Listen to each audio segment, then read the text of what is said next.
¿Qué es el glaucoma? El glaucoma es una neuropatía óptica irreversible, multifactorial, caracterizada por la muerte específica de células ganglionares de la retina. Las células ganglionares de la retina son neuronas cuyos axones forman el nervio óptico o segundo par craneal. En el glaucoma lo que ocurre es la pérdida irreversible de estos axones, que clínicamente nos va a llevar a una pérdida funcional que se traduce en una alteración del campo visual, síntomas visuales y en última instancia ceguera. Existen múltiples factores de riesgo, como dije anteriormente, pero entre ellos la presión intraocular elevada es el más importante. ¿Por qué? Porque lo podemos modificar con tratamiento. Otros factores de riesgo importantes de glaucoma son la edad. Una edad mayor a 60 años aumenta entre 4 y 10 veces el riesgo de glaucoma. Tener antecedentes familiares también aumenta el riesgo. Características propias del ojo, por ejemplo, tener una córnea más delgada, un ojo alargado, por ejemplo, en contexto de miopía, también se considera un factor de riesgo. Factores vasculares que alteren el flujo sanguíneo al nervio óptico. Esos son algunos de los factores de riesgo importantes del glaucoma. Pero una presión intraocular elevada por encima de lo normal va a ser el factor de riesgo más importante porque, como dije, es el que podemos modificar. También hay gatillos o situaciones que en personas predispuestas con factores de riesgo pueden llevarnos también a un glaucoma. Entre esos gatillos se encuentran, por ejemplo, ciertos fármacos, por ejemplo, fármacos usados para enfermedades cardiovasculares como hipotensores, también fármacos como los corticoides que se usan en enfermedades inflamatorias. La inflamación en sí misma también puede generar glaucoma. Obviamente acá hablamos de glaucomas secundarios de diferentes tipos.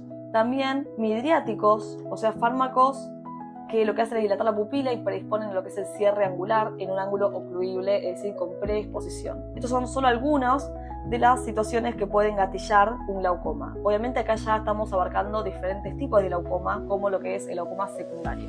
Las situaciones anteriores van a llevar a una alteración de la lámina cribosa, que es, por decirlo de alguna forma, la telita o la capa que atraviesan los axones de las células ganglionares para salir del globo ocular de la retina hacia la órbita y posteriormente el sistema nervioso central.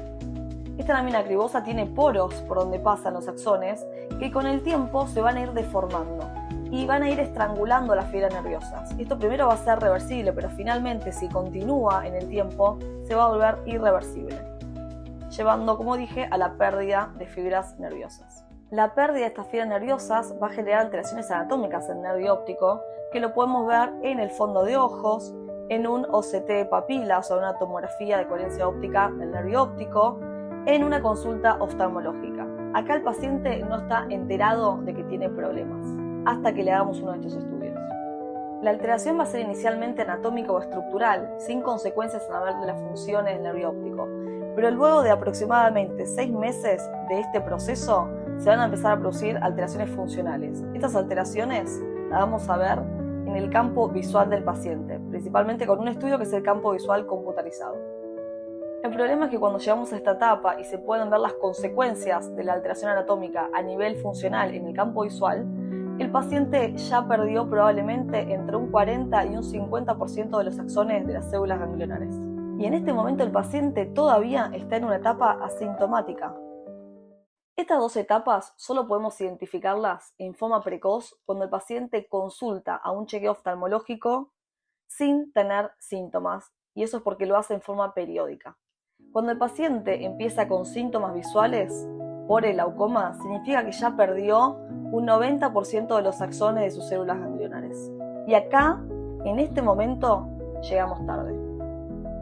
Cuando llegamos a esta etapa, el paciente ya está en una etapa de glaucoma terminal o avanzado, donde inicialmente puede quedarle una isla de visión central, pero lamentablemente la consecuencia de todo esto es la ceguera. La buena noticia: no tenemos que llegar acá. Se puede diagnosticar el glaucoma a tiempo. Primero, con alto índice de sospecha, pacientes con factores de riesgo. Tenemos que controlarlos, controlarle la presión, controlarle el fondo de ojo, controlarle el nervio óptico.